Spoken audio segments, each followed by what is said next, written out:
Hello, everybody. Welcome to SCM Webinar Wednesday. My name is Martin Loffers. I'm the Chief Trend Watcher of Supply Chain Media. And we have a great webinar with a great innovative startup from France. We're going to start right now. We have a 1 hour webinar presentation, and afterwards we have an after talk, and we have the opportunity to discuss further. So, you see myself on the left. As I said, my name is Martin Loffers. I'm the CEO and Chief Trend Watcher of Supply Chain Media. And with me, I have Jean-Baptiste Cloire, CEO and co-founder of Flowlity. Hello. Hello, Martin. Hello, everybody. Very happy to be here today. Thank you for the invitation. Yes, I'm Jean-Baptiste. I'm the CEO and co-founder of Flowlity. Started Flowlity about 3 years ago. Before that, I was working in supply chain software. I was working especially, for example, at the SCM, where I was director of product and also Anaplan, and created Flowlity 3 years ago with Karim. And it has been a really nice adventure up to now. So really happy to share that with you today. All right. This session will be recorded. Everybody's on mute, but you are able to ask questions. On the right-hand side, you see a small cloud with a question mark, so you can start questions. If you are asking questions in line of the discussion I will be having with Jean-Baptiste, I will ask this question right away. So keep it all interactive. And there will be a Q&A at the end. So make sure that you ask your questions during our conversation. All right. So why Flowlity? Flowlity has been voted as a European Supply Chain Contest winner of last October. And we have created a maturity matrix last year with all kinds of European supply chain startups. You can see it right here on screen. From left to right, on the supply side to the last mile, all kind of startups and also scale-ups. And as you can see, Flowlity is in the area of inventory management, but they go beyond that. We will discuss that later. So that's why we have chosen to kick off this webinar Wednesday with Flowlity. About Flowlity, maybe could Jean-Baptiste tell us a bit more about your company? Yes. To sum it up, so as I said, we started in January 2019. Two co-founders, myself and Karim, who was a former data scientist at Criteo and AXA. Right now we are about 20 employees, but in 2 years of existence, and we have been recognized so as one of the top 50 most promising European early stage startup in 2019. And more recently, we won the Supply Chain Startup Award that was organized by Supply Chain Media. Yeah. So a few customers: Saint-Gobain, La Redoute, Bosch, Danone, and many others, and just in 2 years. And I think our customers are very happy with what we are doing. And on the right side, a few recognitions. So we are backed by a German investor. We have a partnership with SAP and Microsoft, and a few other recognitions. So what has been done in the past 2 years is quite massive, and I take this opportunity to thank very much the team behind me that has been doing all of this. So yeah, that's us in a nutshell. Okay. And so what is your offering? Yeah. So our offering. So first, we are a supply chain planning software, a SaaS supply chain planning software. We have basically 3 modules: the planning module, the order module, and the demand module. Mm-hmm. We are really focused on the operational planning, and so in the planning module, what we do is that we optimize inventories and we plan replenishments optimally. In a different way than what traditional software are doing, but I will come back to this after. The order module is about grouping the replenishments together in orders and considering all the constraints that we may have on those orders, and the MOQs, the lot sizes, the full truck size, or something like that. And then we are sending those orders back in the ERP. And the last module is the demand module, where we are forecasting the consumptions or the sales of the different products. And all of these 3 modules are working in really an integrated planning solution. One cannot be taken out of the other. We don't sell one and not the other. We always sell it like in full, because the complete value is coming from the complete usage of all those solutions together. Okay. Yeah, we'll talk later about cross-company stock optimization, because I think that's a very promising new innovative way of approaching challenges. So what we did last year, Supply Chain Media did several surveys last year, and we did one in March among 142 manufacturing companies in Europe, and you see some results here. What we find out, there was peaks in the demand, and there was drops in supply, and also drops in demand. But the main bottlenecks you see here, right here, was lack of visibility, both on the demand side. What do customers want, consumers, but also B2B customers. And another lack of visibility was on the capacity of suppliers. So those were our two major factors in the first peak during the COVID-19 pandemic in March last year. Was it also something you recognized at your customers, these kind of response? Yeah, definitely, and I think the COVID situation illustrated even that further. And so lack of demand visibility from customers. We have seen that with the famous toilet paper example. This is clearly a bottleneck in overall supply chain efficiency, and that we need to tackle. The question is, how do you tackle it? And this is the big question that we have been tackling. And of course, the capacity is also a big bottleneck. Yeah. And when we are seeing also with, like, for example, the COVID situation, it's the perfect example that everybody is using, but it illustrates very much what the lack of synchronization in the extended supply chain, or the lack of visibility, is causing. Yeah. And so those two things are very much told by our customers. They are saying that this is one big issue that they have. What we did also, as a result of our research, we did another survey in June last year, so after the first peak of the pandemic. And what we see right here, there are two things that really stick out. The need for end-to-end supply chain visibility. We talk about that later, and prescriptive analytics. And what you see, the orange ones are the more mature companies, so they have, on a Gartner scale from 1 to 5, a 4 or 5 maturity level, and overall respondents are in the blue. And you see that the more mature companies are especially looking at end-to-end supply chain visibility and prescriptive supply chain analytics. And that's something we will discuss with Jean-Baptiste. So, before you can answer it with this. So, what do you see as the main problem, considering that these are the investments for the next 12 months?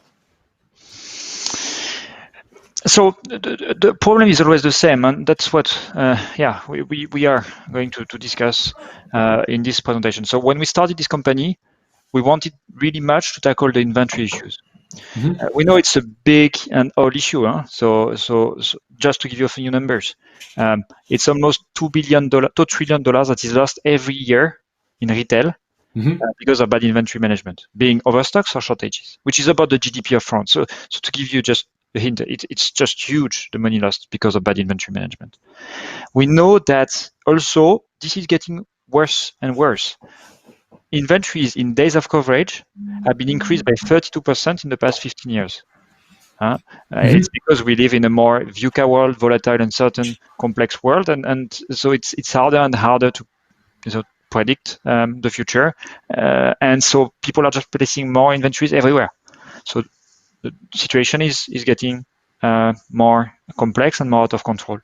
And an interesting last figure that we have seen is that the amount of money lost because of supply chain disruptions is huge.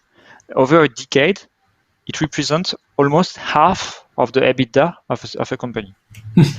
And that's a lot of money, and this is McKinsey sources. So this is really, it's a lot of money. So if you want to be efficient, basically, you need to tackle this issue. You need to be efficient in our inventory management, and you need to be efficient in how you deal with supply chain disruptions. And on the other side, what we have found is that the companies in general are very ill-equipped to deal with those issues. We know that first, there is still a lot of companies that are using Excel. 93% of companies are still dependent on Excel for their planning. It's huge. Yeah.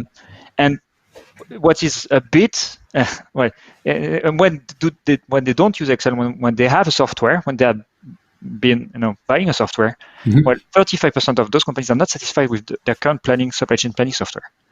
And this was a huge driver for us to start this company. Yeah. Because I think time is over about those on-premise software with very long time of implementation that cost a lot of money, with binding contracts of 3 years, and people not happy and not using it in the end. It needs to stop. And so that was one of the this is one of the big issues that we see. And finally, last number is that 85% of the companies struggle with inefficient digital technologies in their supply chain right now. So just to state the issue we have on hand, we have a big, massive problem of inventories, and people that are ill-equipped and don't know how to solve and don't have the right tools to solve it. Yeah. Yeah, and I do know a lot of companies still are using Excel. Even the larger companies are using Excel next to supply chain software applications. So they enhance it, or planners do some extra thing still in Excel. And I do recognize this kind of response from companies. So from my side, why is supply chain planning so difficult, and why it hasn't been solved so far? Well, it's a great question, because this inventory issue is existing since 100 years. Basically, since we have modern supply chains with suppliers and companies. And it's hard to solve because it's not only an issue of a single entity, a single company. It's a system issue. It's a bit like a traffic jam. When you have a traffic jam, you have a lot of cars, and when someone is braking or someone is accelerating, well, you get the jams. Yeah. And if you try to build the best possible car, it doesn't solve the jam issue. No. And it's about the same with the supply chain. You can have the best possible company, and you won't solve inventory issues if you just have and see what happens in your company and not with the extended supply chain. Yeah. And so we know it's a systemic issue, and we know it's what we call the bullwhip effect. It can be upstream or downstream. Basically, it means that whenever, for example, a promotion is sold more than anticipated, well, it gets amplified when it goes up the chain, and vice versa. If I have a machine breakdown on the supplier, well, it will propagate with longer lead times and lateness down the chain more and more. And so this is what is illustrated by the famous beer game. So where we have 4 players and everybody's trying to optimize their own, let's say, company. What is happening? We know that what is funny is this is a study also. This is a research study. We know that the fluctuation of the demand of about 5% is perceived by the players as a change of about 40%. Yeah. This is funny, I think. Yeah. And that explains in the end the bullwhip effect, because we are all doing that, and we might think that it's just because it's not knowledgeable people, but actually it happens to replenishment experts as well.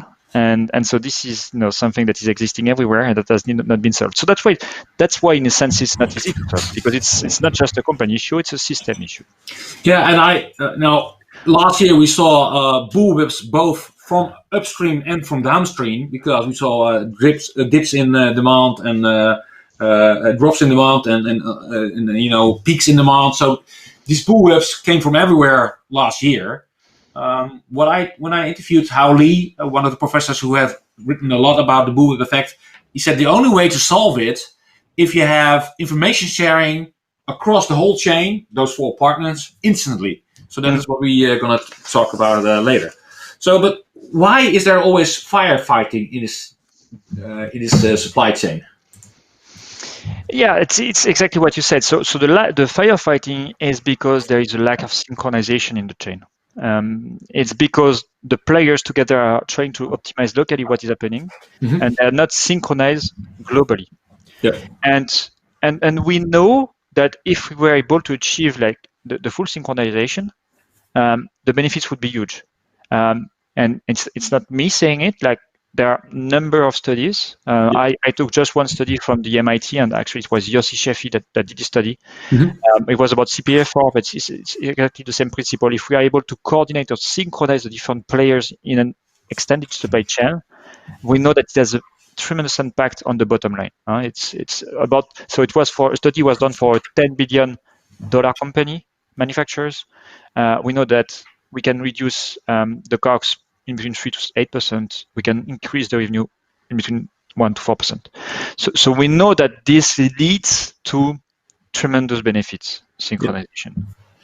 Yeah, I do know these kind of figures. I know Yoshi Sheffield also myself, so I have seen this kind of studies. So what has been done on solving this so far? What are the options to do? You see also DDMRP and others. So what has been done so far? Yes, so so there has been a number of things that has been done to let's say to solve this.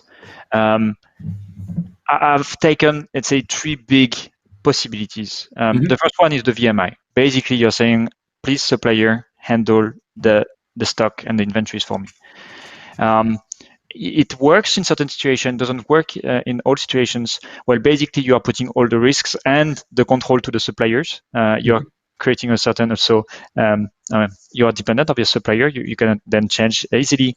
It's great for service level. It's not that great for working capital. We know that it's quite inefficient for the full chain as well. And so of course you need to share a certain set of data, but you cannot share everything. So it worked very well in certain situations, but we know it's quite suboptimal still in the optimization process. And so that's why in the year about 2000, Walmart, especially, and I think it was Unilever, they decided to come up with something new that was called CPFR, so Collaborative Planning, Forecasting, and Replenishment, which is about not about like you supplier going to handle my inventories. It's going to be about let's handle it together. Let's make a plan together. It was a great idea, and in theory it works beautifully. But actually, it's really hard to put in practice because you need to spend a lot of time. You need to take this, most important suppliers, sit at the table on a weekly basis, and agree on what is going to be the plan of replenishment. In terms of data confidentiality, it's not great, and really hard to put in place, really hard to scale. So it kind of failed.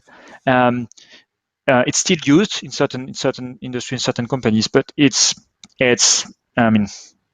not widely adopted. And so the last option I think is about visibility, and you wanted to ask something about that, Martin. Yes. What I see, you have also now like Kanban. You see it in just in time in automotive, but they have no inventory. So the line feeding for automotive is a disaster, and some automotive factories had to shutting down last year because there was no replenishment possible. Another thing is DDMRP as another example of another flavor of MRP. But to my knowledge, DDMRP works perfectly. Overstepping some drawbacks of MRP by taking into the real lead times, but it's only viable in a steady environment where you don't have changes in demand. Yeah, that is true, and I will come back to it later. But the DMRP influenced what we do quite significantly. But it's not solving the silo issue. It's still working very well for a single company. But how do you collaborate and how do you make a synchronized DDMRP with your supplier? It doesn't answer this question. Okay, so what about visibility? What is the main challenge in visibility in your opinion? Yeah, and so the last option that I will talk about today is the visibility, and it's really trendy at the moment. You have seen that in your graph. We have seen that in your graph just before. A lot of companies right now are booming on this topic. The idea is very simple. It's just to share data with your supplier, to share data with your customers, and if everybody is sharing data, well, everybody is going to be more efficient. That's the idea. Full transparency along the chain, everybody's getting more efficient. And so many companies, many software companies have been trying to develop and push that for the past 10, 15 years. And also, same thing, it kind of failed. It's not widely used. And there are a number of reasons why, but the single biggest reason is, well, it's quite hard to share certain information directly with your supplier or your customer.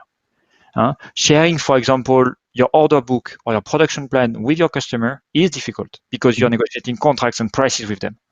And so even though the supply chain departments may push and may say, okay, I want to have some kind of extended visibility or collaboration with my suppliers, at certain point in time, the purchasing department or strategic decision will be made saying, yeah, well, we cannot share our order book with our supplier.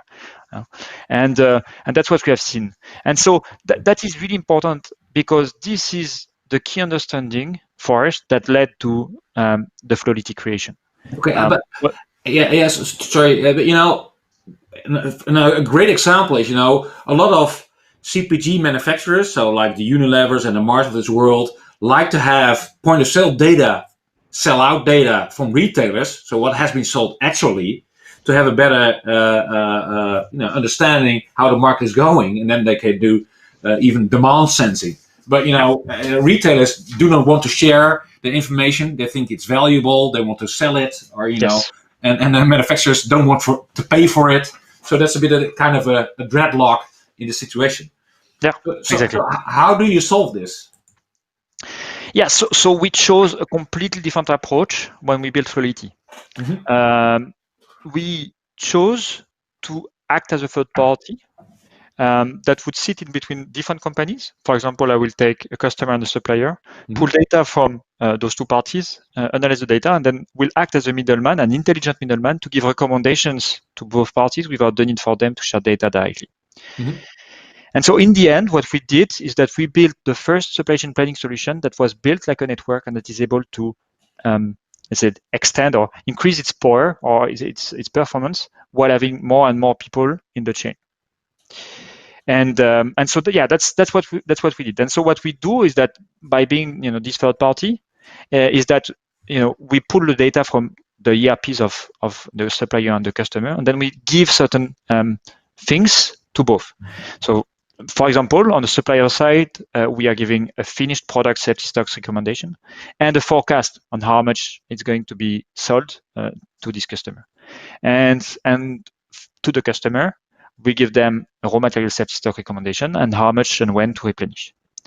And because we have the full visibility on both parties, we can be way more efficient in terms of fulfillment and in terms of inventories. For example, let me take again the toilet paper example. Toilet paper, I have the retailer, it's going to be sold more than anticipated, it's booming. Well, because I have the data, because I have access to the data of the actual toilet paper being sold at any moment in time, I can proactively anticipate this and communicate higher safety stocks and higher forecasts to the supplier. Vice versa, if I have the data of the supplier, I know, for example, the machine is breaking, I can proactively give recommendations to the customer so that he can anticipate and be more efficient. And so overall, lower shortages and lower stocks. That's the value proposal. That's the model. But my question on this slide is, you are you are a solution provider for a certain party, but who is hiring you? Is this in this case a supplier or the customer? Is it the manufacturer or the retailer? That's a great question. So actually, both are hiring us in this situation. As I said, we are in the end a supply chain planning solution that is getting better and better as we have more and more people using it, more and more customers using it, and that's the full idea. And so we have a phased approach to end up in this journey. And so that's what we do. So we are the first supply chain planning solution that has been built like a network that can connect entities together. And so we deploy in 3 steps. The first step is really standalone. What we do is that we deploy for a single company Flowlity, and we are the most simple and most powerful solution there is, just supply chain planning wise. And we want it to be that first, because if we were only the network, well, that would never work, because people will always say, it's never going to happen. I have everybody, I need everybody to use it to have value. No, first we need to provide more value than there is today. Step one. So I deploy Flowlity for a single company using only the data of a single company, and then most powerful and most solution there is on the market. So that was step one. But we don't stop there. So step two for us is that in step one, we had the opportunity to access the data from a single company, and we can use that. And what we do in step two is that we offer a free access to all suppliers to our connectivity portal. And in this connectivity portal, we offer a better forecast and a view on the incoming orders. So the goal here in step two is to increase the reliability of the supplier, and for us also to extend our footprint, and so that the supplier is getting quality of forecast that they have never seen before, and that can move us to step three, where this supplier is saying, I want the same quality of forecast for all my customers, and so I'm plugging in, I'm giving you the access to my full ERP. I'm starting to buy Flowlity fully, and I achieve this cross-company optimization. So I got a question about forecasting accuracy, but let's use it for later, because that's probably in step two or step three. So can you explain a bit more what the first step will look like? Yeah. So step one is really standalone. So it's not about cross-company optimization. It's just being a very accurate solution for forecasting and inventory optimization. And so when we thought about Flowlity first, we said, okay, we need to be just the best, and we need to be easy to use. And so before saying why we are the best, I'm dropping here some numbers.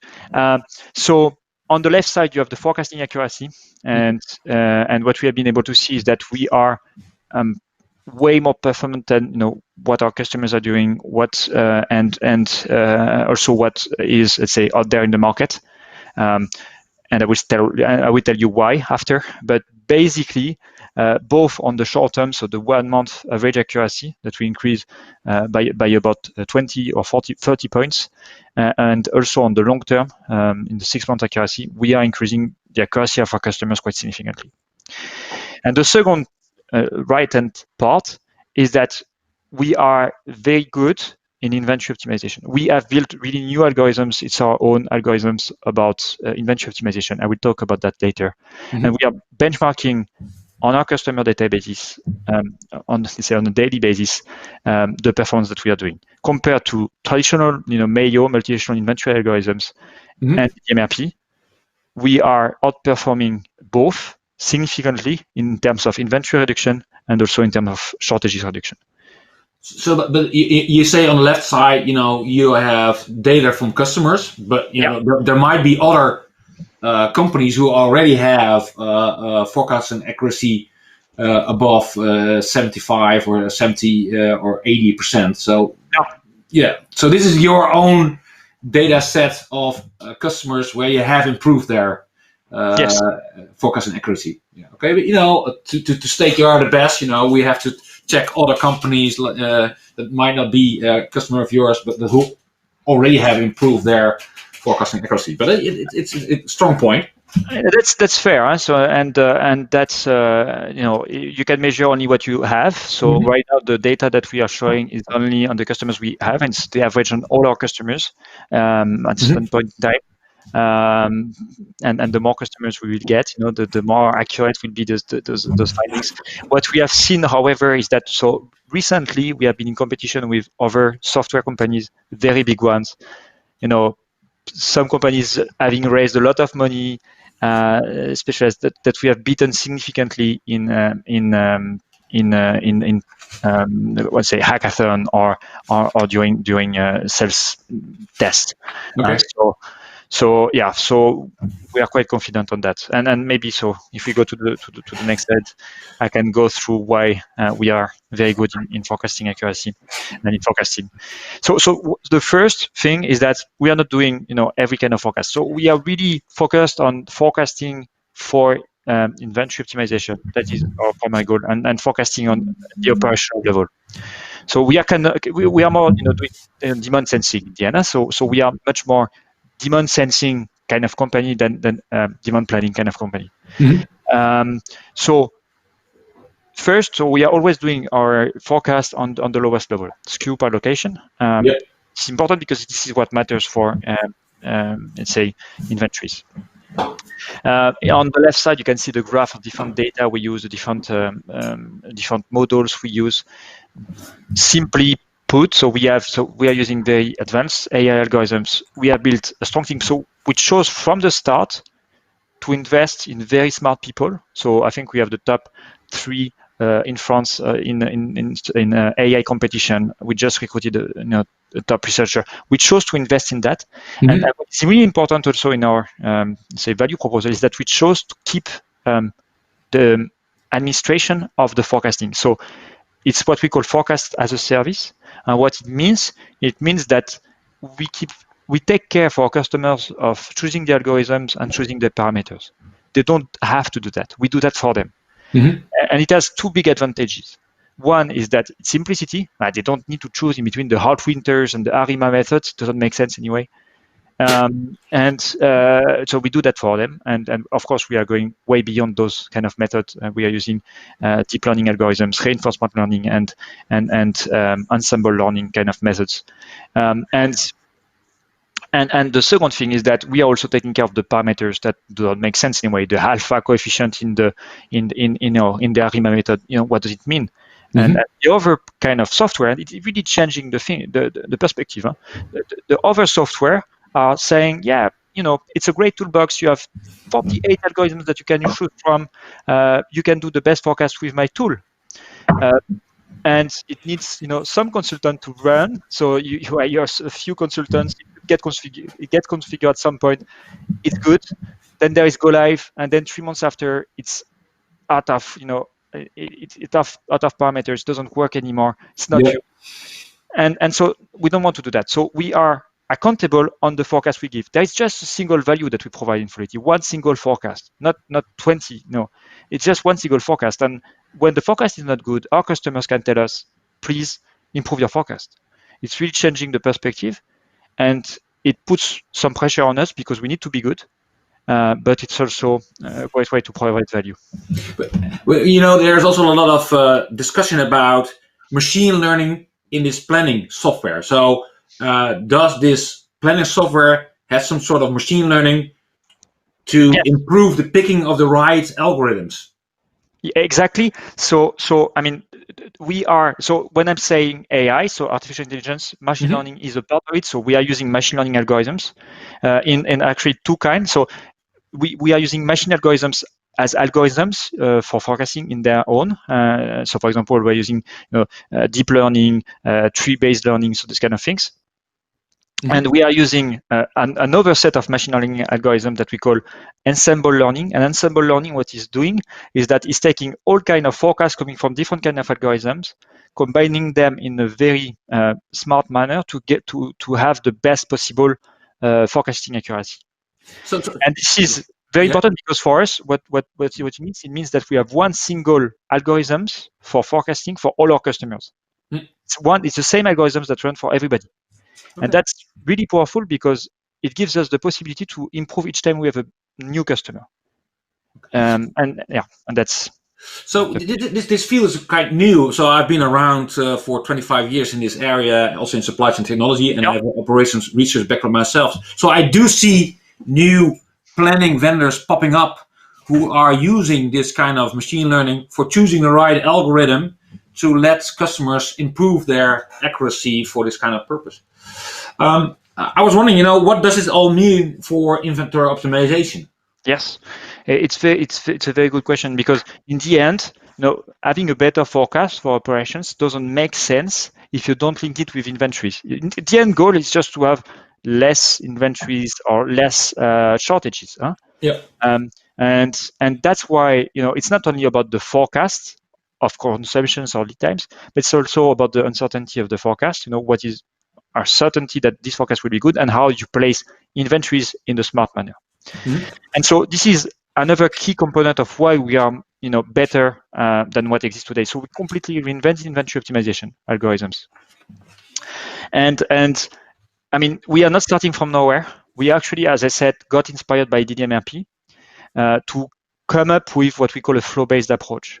So we know that all those Mayo MRP kind of software. So the MRP way of working is to do a sales forecast for the finished goods and then to explode it via an MRP and a BOM to get the replenishments of products and components. Sorry. We know it's bad because it creates actually an internal bullwhip in the company, and it accumulates error. And that's the great invention behind the MRP.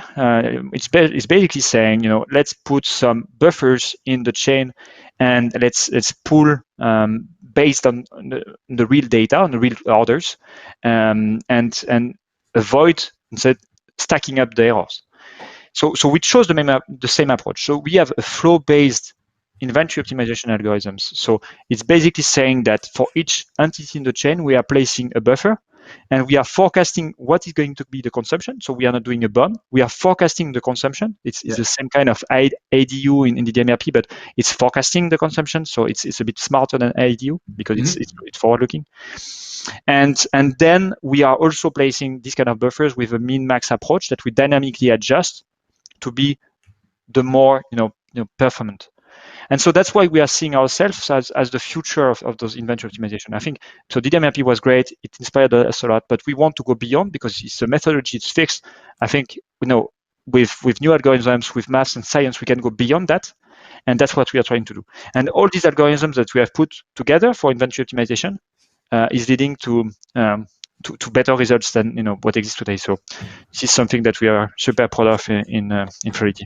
Yeah, and what I know from MRP, I did it on paper and in my university days, is they have fixed lead times, whereas in reality it's flexible. So you need buffers on a flexible basis depending on your usage and on the program. Yeah, exactly. And we are forecasting lead times because I mean. Yeah, and that's part also. And forecasting the lead times is great for the replenishment, but it's also great for positioning the minimum stock that you should keep. But that's an essential differentiator compared to a lot of these methods you are explaining here in APS, MRP, etc., etc. So what were the results of this new approach so far? Yes, so the results I talked about a little bit before. So the results was, I mean they are great. Huh? So you saw the numbers. I will share with you at the end of the presentation some customer cases where we had some results.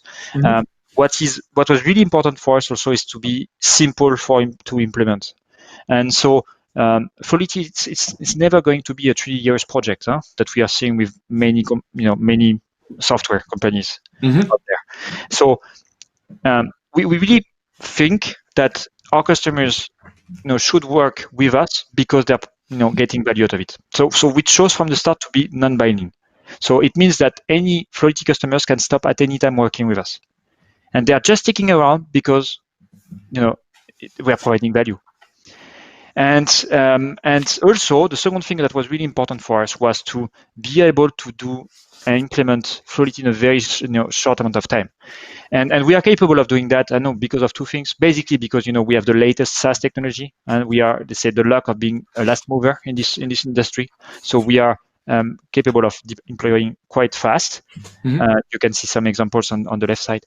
And the second thing is that with this forecast as a service, planning as a service approach, well, we are taking care of the parameters, and it takes out a big burden out of the companies and our customers, because it's really hard for planners to understand all the parameters and to maintain them. So we take care of that for them, and it's really speeding up the implementation process. Okay, considering the time, we have to move to step 2, and also I think the final part, step 3, is the most exciting part. That's the cross-company stock optimization. So maybe you can go to this step. Yeah, so in a few words, I mean, we are integrating on top of an ERP, pulling data out of the ERP, learning on this data, feeding our modules, and then sending back, of course, what is needed to the ERP. Mhm. No double work, and basically, compared to, let's say, for example, the DDMRP approach, where they are saying, drop the MRP and use our software, use our methodology. Well, we have not this view. We think that we should complement what exists already, and so Yeah. we are plugged on top of the ERP and trying to enhance it. Yeah. And we have a partnership with SAP, by the way. Yeah. Okay. And so what is the structure of all this? So how do you create this? Yes, and so the step two, and it's really important, is that whenever we have deployed Flowlity and it's providing value for a customer, as I said, is that we give to all of their suppliers some kind of portal where they can get the forecasts of what is going to be sold to this customer, of course, and a view of incoming orders.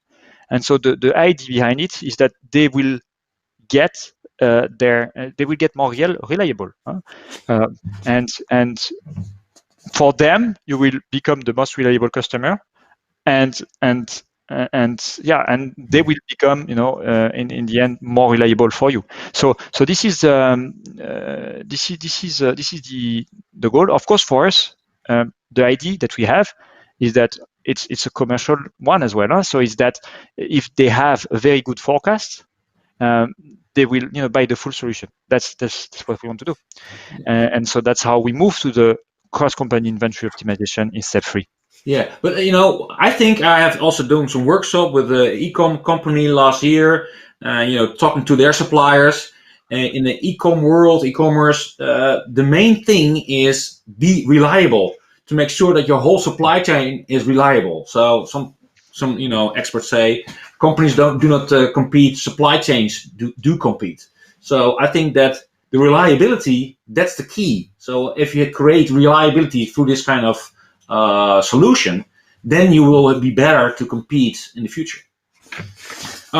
Yes, so talk about the final step, and that to me is the more, probably that's to me the reason why you have won the European Supply Chain Startup Contest in last October. So tell me about this step 3. And the step 3 is when the supplier is also connecting their ERP to Flowlity, and we can get the full visibility on the data on both parties, and we can really synchronize the two parties together. And so now we have done a few customers and a few studies on that. We know that in average, with our data, with our customers, we are able to get 20% inventory reduction. And this is mainly due for the customer. And this is mainly due to reduction in lead times. Reduction of uncertainty of lead times. And so. So that's what we have been able to see. So it's quite important, 22%, and I think we can go beyond that. We think when we'll have more features and also more customers, we can even go beyond those 20%. But the value, besides, let's say, the financial value and the reduction of inventories or the reduction of shortages, is also better visibility, better synchronization, better responsiveness to peaks of demand, and so the value is quite massive for customers. And inventory reduction is paramount, is key, and it's very important on one hand. But can you say something about the service level? So you don't want the service levels to be hurt. Yeah, of course. And what we have seen with our customers is that we are capable of reducing this service level, reducing the shortages, and so increasing the service level. Okay. When we have the visibility and we can proactively anticipate, we see this reduction of shortages. It's a bit harder to measure and quantify, but it has an impact, certainly. And so this is also something that we are tracking. Maybe for the future, and then we get to a use case. For the future, I think this is conceptually quite new and interesting. Because you have in an ideal phase, you have the supplier, the manufacturer, and a retailer or a wholesaler, or 3 parties. Say, to get this kind of figures, for the whole chain. So individually and the whole chain to see, okay, what is your forecast and accuracy and what is your service level in those three parties involved in a chain. So because it is quite new, and how Professor Howard Lee said about the bullwhip effect, you have to have instantly sharing your data, your plans, and your forecast to have a better, a better reliability and a better service level. So that's something maybe you could share in the future to see, okay, how does this picture relate for the supplier, the manufacturer, and the retailer, for example? Yeah, that's certainly something we can, when we have more data, we'll be able to share. Yeah, for sure. So talk about a major case study and the parties involved. Yes, and it's interesting because it was our first customer. So Saint-Gobain was our first customer. It's a 42 billion euros company. They are doing a lot of things. The department we are working with is the automotive department. It's called Security. And they started with us when we had at the beginning, and we had almost nothing. We had a creative, let's say, we had a good algorithms and good ideas, and we co-built the application with them. And so I think that was an interesting example to share. So in this case, Saint-Gobain is producing windshields, and they are supplying their raw materials from various suppliers across Europe. And even in the US for big Rapids product, and so the goal was really to minimize the level of stock, while trying to avoid being in shortage, because it stopped the production line, of course, but also avoid urgent replenishment, because they were using a lot before the planes to ship components in urgency because they didn't want to stop the production line. And that was achieved. So what we have been able to show and demonstrate for Saint-Gobain is a 40% inventory reduction. And interestingly, we also had the data for the Johnson Matthey case, where we have shown to them a 45% inventory reduction. So we know it benefits to both parties. We know it benefits to the customer and to the supplier. And I see Saint-Gobain, the windshield manufacturers as such on the right-hand side. On the left-hand side, you see a sister company, Saint-Gobain Glass, as a supplier. Yes. Were they the first parties involved? Is that a starting point to kick off this kind of project? So Saint-Gobain Glass is in the loop, yes. Of course, the goal in the end would be to, what we want to do as a next step for us is, of course, to have a 3-level kind of supply chain. So now we have a 2-level one, so we have a company and its suppliers. So the next step for us, for example, with Saint-Gobain Glass, will be to implement the solution for the replenishment of their raw materials. And to make the link with their suppliers. That would be very cool, and something that is the next step for us. And I also see, we talk more about networks or ecosystems. So what you see, especially in the chemicals world, sometimes a company is a customer and sometimes it's a supplier to another customer. So they are, on one hand, they are supplying the other, and then on the other side, they are a customer of each other. So yes. You see this kind of interconnectedness. So how do you manage this kind of complexity of who is a supplier and who is a customer, and sometimes the other way around? Well, as I said, we built the product and the solution as a network from the start, and that's our big bet. Because when we started this company, we had this idea of building a supply chain planning solution, like a network that is able to expand. Yeah. And if you don't do it from the start, it's impossible to do afterwards.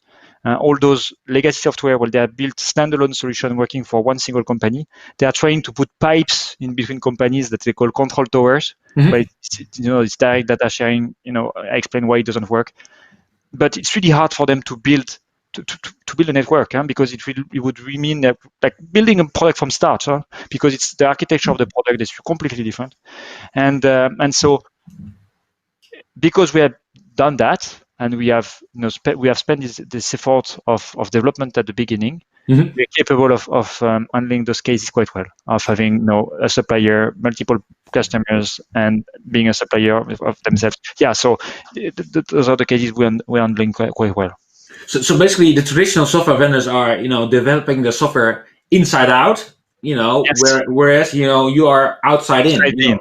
Definitely, and actually, so this is something like Laura Cicera is saying a lot, and it's, I mean, she was definitely a source of inspiration.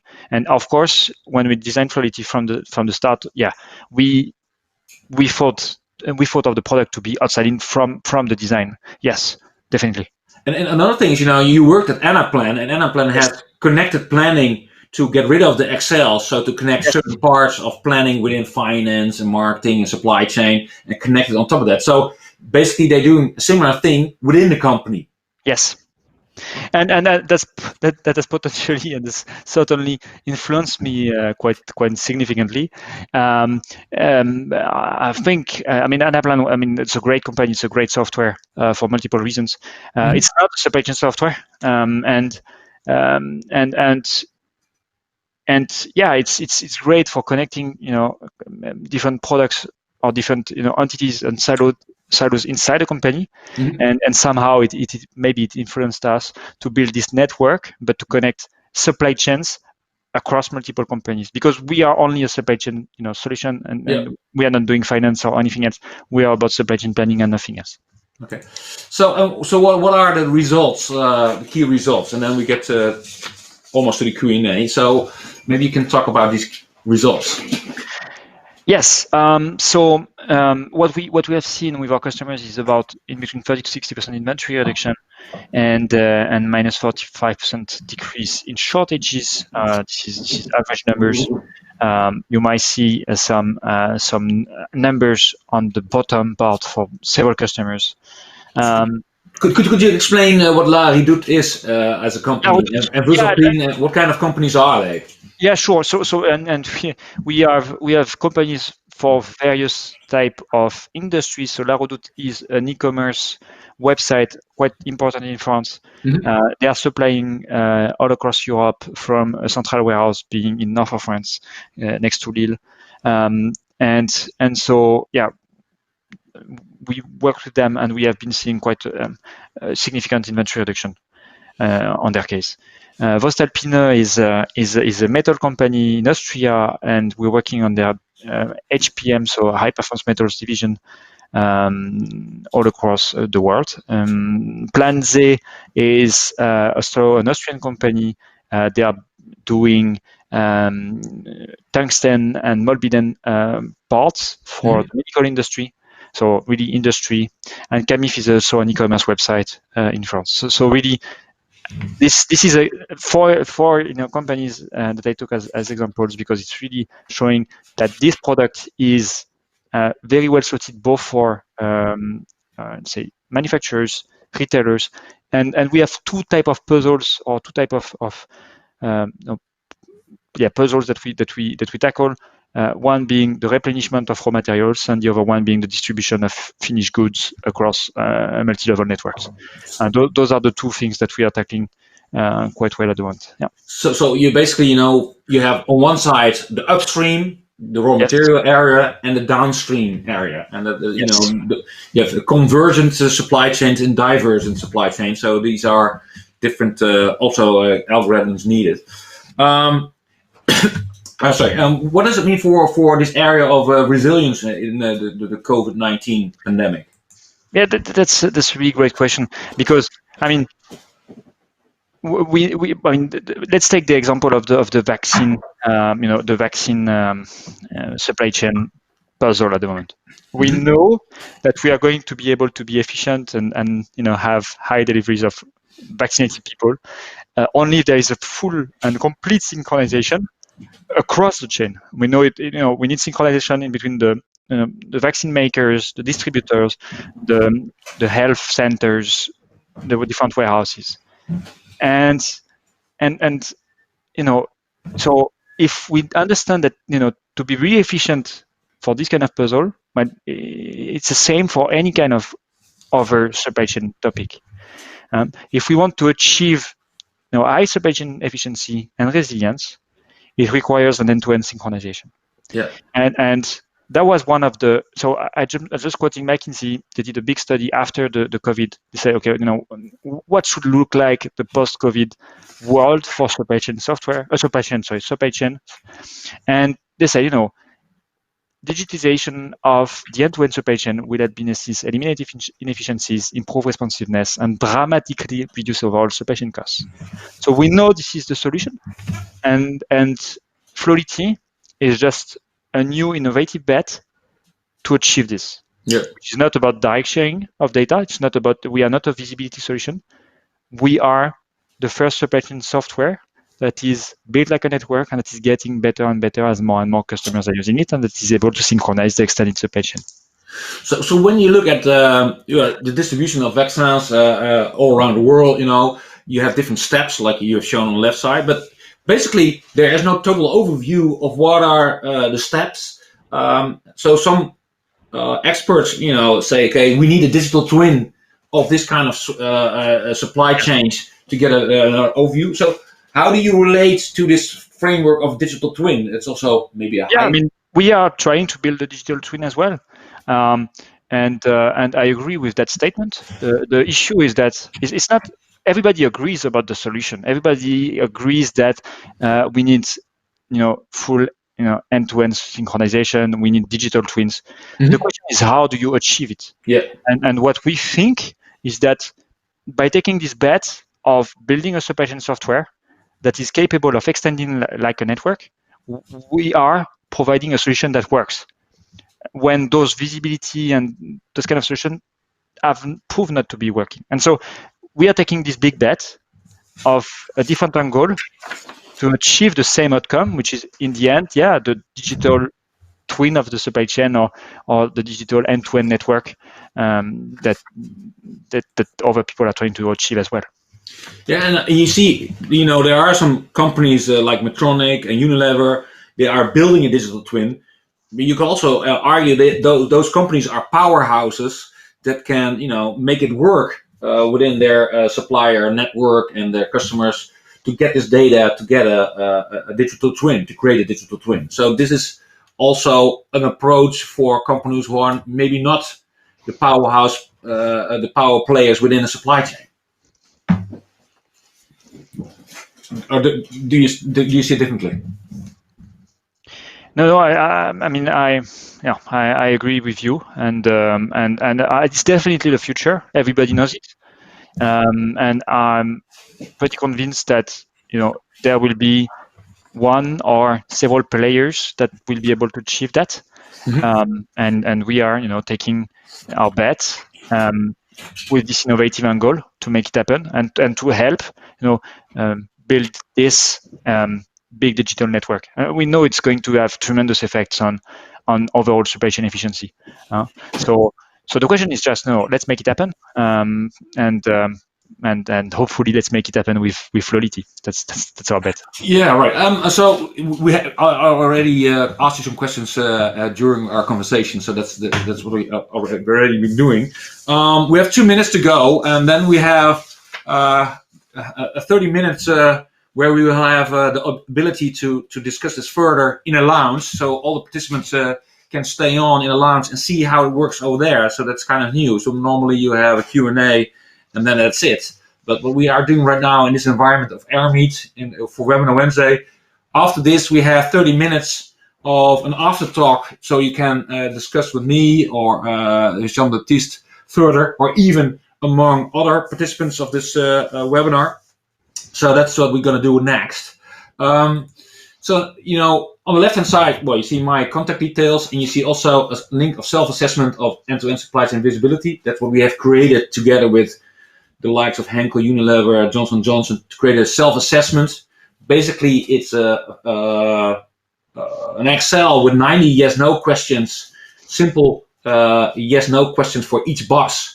And based on that, you will see your white spots and your end-to-end supply chain visibility. And next, you see the contact details of Jean-Baptiste. So he will be joining next to our lounge. We will have our next webinar coming Wednesday, and that will be about blockchain supply chain. And we will have 5 startups in supply chain, providing solutions of blockchain. So everybody's saying blockchain is a hype, but actually there are startups that are implementing working solutions. So that's what we're going to do next week. So with this, Jean-Baptiste, I'd like to thank you for your presentation and your great insights of your solution. So I would like to thank you for that. Thank you for inviting me again. Yeah, no problem. And we will see each other again also in our European Supply Chain Startup Contest that will be held in May. And, and we will see each other after this. So everybody, thank you for this. Stay on if you like. If you have to jump to another session, feel free. This has been recorded. But go to the lounge, and then you can meet either me or Jean-Baptiste, or you can meet each other and discuss this topic further. So jump to the lounge, and Jean-Baptiste and I will be there joining you, and we will see how many people would like to discuss this further. Thank you for now. Thank you.